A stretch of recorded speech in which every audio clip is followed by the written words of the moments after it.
വിശുദ്ധ John D ബ്രിട്ടോയുടെ വിശുദ്ധ പദവി പ്രഖ്യാപനത്തിന്റെ 79ാം വാർഷികം ഭക്തി നിർഭരമായ ചടങ്ങുകളോടെ ആഘോഷിച്ചു. കൊല്ലം ശക്തികുളങ്ങര ഇടവക ദേവാലയത്തിൽ ആഘോഷമായ ദിവ്യബലിയും തിരുശേഷിപ്പ് പ്രദക്ഷിണവും നടന്നു.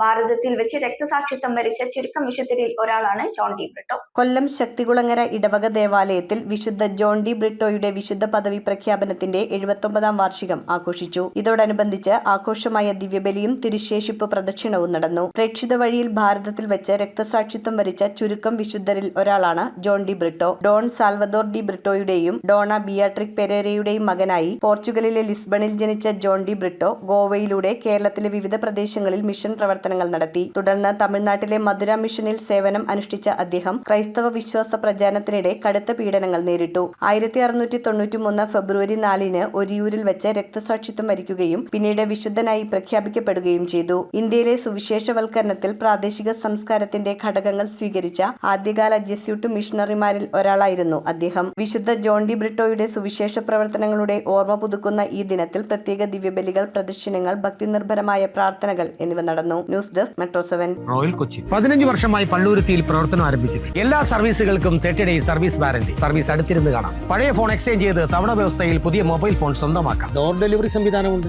റോയൽ കൊച്ചി.